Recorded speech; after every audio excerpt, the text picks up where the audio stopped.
Bom dia, a paz do Senhor Jesus. Veremos hoje o capítulo de número 10 do livro de Oséias.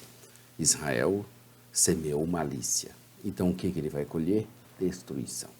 Estamos vendo o sexto livro, Oséias, dos últimos 17 livros do Antigo Testamento, que são os livros proféticos, os quais foram divididos em profetas maiores e profetas menores. Nós estamos no primeiro livro dos profetas menores, que são constituídos de 67 capítulos com 1050 versículos, uma média aí de 15 a 16 versículos por capítulo. O livro de Oséias tem 14 capítulos, nós estamos no 12º, faltam então apenas mais, contando de hoje, 3. E nós estamos na terceira parte desse livro. As palavras proféticas de Oséias estão dentro do período de tempo entre 760 e 722 a.C., pouco ano antes da queda de Samaria.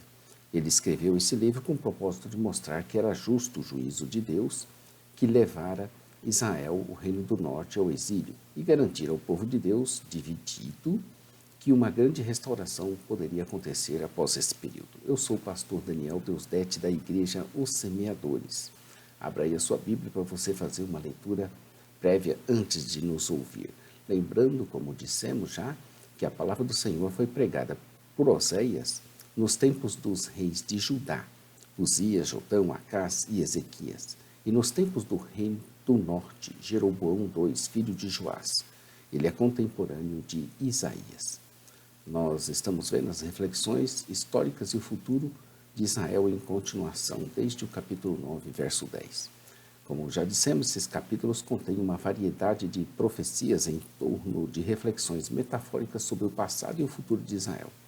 As profecias falam do julgamento pelos assírios e de restauração após ele. Uma vida luxuriante. Oséias anunciou que Israel era como uma vide luxuriante.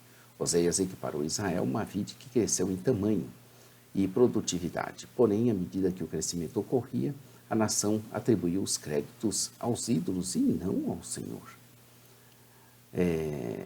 Conforme a Bíblia de Estudo de Genebra, na qual nós estamos seguindo a sua proposta de estruturação e recomendamos que você adquira conosco na nossa loja ossemeadores.com.br, esses versículos se dividem em 3 conjuntos de acusações e julgamentos. Primeira acusação, acusação 1. Israel tinha se saído bem por causa da bênção de Deus. Nos dias de Jeroboão II, sua prosperidade havia sido muito grande. Porém, em 922 a.C., Jeroboão I havia erigido altares idólatras em Dan e em Betel, levando o povo à idolatria, prática que cresceu junto com a prosperidade de Israel. O crédito pela prosperidade não foi dado ao Senhor, mas as contribuições materiais feitas ao culto idólatra. Israel é comparado a uma vide frondosa. A vide é uma metáfora muitas vezes usada para Israel. Israel havia se afastado de Deus, mas o remanescente chamado por Jesus se tornaria novamente uma vide frutífera. Os israelitas precisavam de uma renovação que viesse do seu interior. O seu coração deveria ser inteiramente do Senhor, e aí sim as bênçãos ganhariam proporções inimagináveis. Julgamento número 1. O Senhor, literalmente, ele, o Senhor, o pronome hebraico substitui o nome próprio de Deus nesse contexto, quebraria os seus altares. Deus destruiria os ídolos em que Israel confiava. Então, em resposta, eles diriam que não tinham nenhum rei, porque não reverenciavam ao Senhor. Mas mesmo que tivessem um rei, o que eles poderiam fazer? Eles perguntavam: estivesse o rei ainda no trono, prestes a ser desposto, ou já deposto, ele era inútil sem a bênção de Deus. Acusação de número 2. A acusação era de que eles, os reis ou as nações, estavam falando palavras vãs. As alianças do rei poderiam ser de vassalagem em relação à Síria. Jurando falsamente, esses tratados poderiam ser considerados falsos porque eram ratificados mediante a invocação de um ou vários deuses assírios, fazendo pactos indevidos.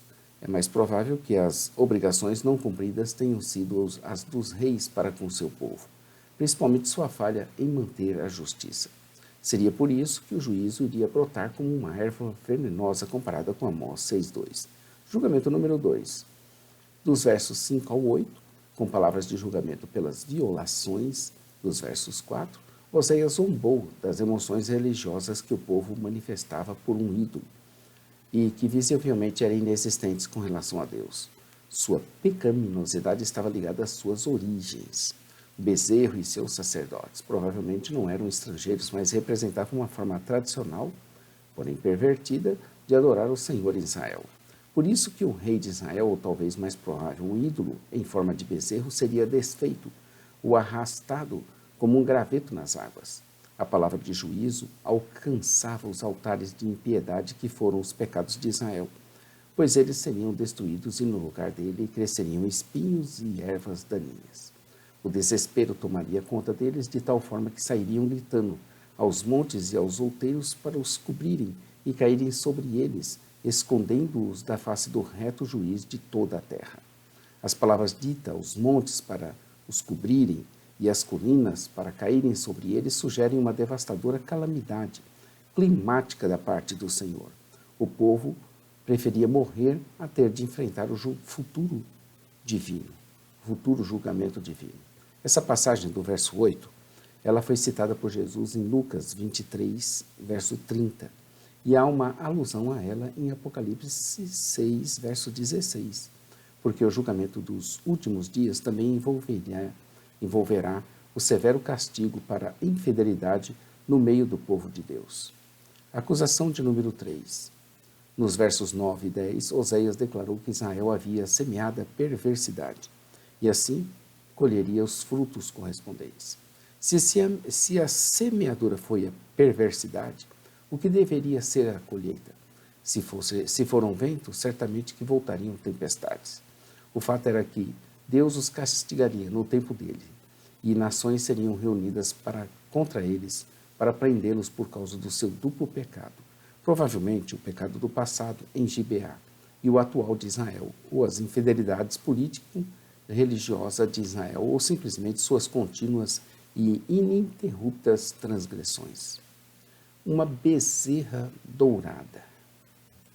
Dos versos 11 ao 15, encerraremos essa seção 3 da bezerra domada.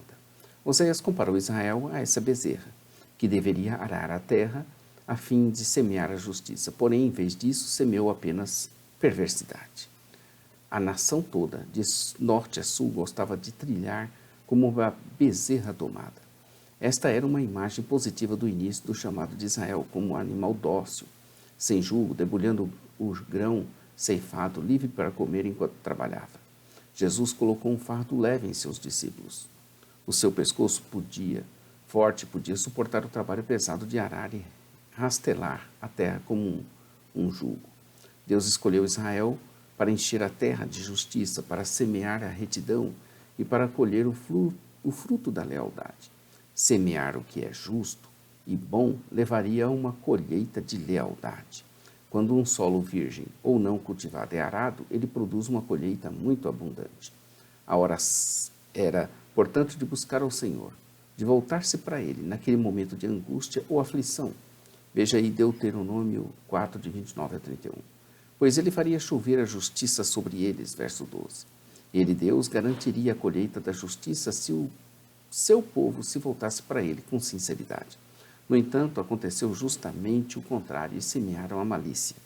Em vez de cultivar um relacionamento frutífero com Deus, Israel plantou, Israel ceifou e ele acabou colhendo malícia, perversidade, mentira ou desonestidade. Eles se deixaram enganar pelas aparências e confiaram em seus carros.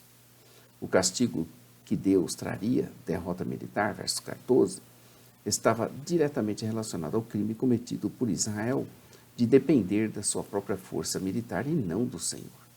Visto que eles tinham confiado na sua própria força e nos seus muitos guerreiros, o fragor da batalha se levantaria contra eles, de maneira que todas as suas fortalezas seriam devastadas, como Salmã devastou Bet-Arbel no dia da batalha, quando mães foram pisadas e estraçalhadas juntos com seus filhos.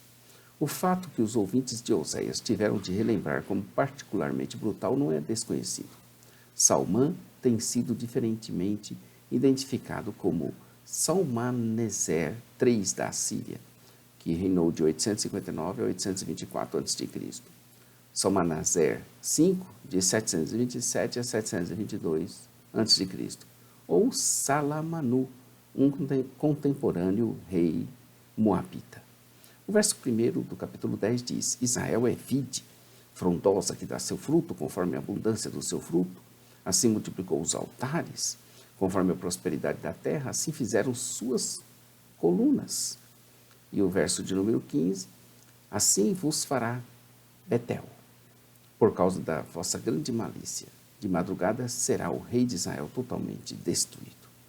Conforme nossa Bíblia, Bet-Arvel é normalmente identificada com Irbid em Gileade, onde mães ali foram despedaçadas com seus filhos. Atrocidades assim eram muito comuns naquele Oriente Próximo. O terrível disso era que, porque falhou em perseverar em sua aliança de relacionamento, Israel seria destruído de maneira semelhante. O verso 15 conclui dizendo que o mesmo aconteceria com Betel por causa da sua grande impiedade. Betel, verso 15, era um local normalmente conhecido por Bet-Aven. Em Oséias, alguns estudiosos preferem a versão da Septuaginta, a tradução grega do Antigo Testamento, a casa de Israel. Betel foi um dos locais onde Jeroboão I estabeleceu a adoração ilegítima em Israel. Então nós vimos hoje o capítulo de número 10 e amanhã estaremos aqui com o capítulo de número 11. O alvo de Deus é a restauração e não a destruição. Deus te abençoe. Inscreva-se em nosso canal, conheça nosso blog e site jamaisdesista.com.br. Lá tem a parte escrita de toda a narrativa. Ilustrações, gráficos, tabela, tudo que você precisar está lá de forma gratuita. Também você pode ver nossa loja virtual, semeadores.com.br. Nosso programa de rádio, radio.osemeadores.com.br. Todos os dias, um programa, oração, palavra. E às 15 horas, Momento de Vida, ou Palavra de Vida, no Momento Missionário com o pastor Johnny Ramos. A todos um bom dia, fiquem com Deus. Maranata, ora vem, Senhor Jesus. Deus abençoe sua vida, família e ministério. Em nome de Jesus, amém.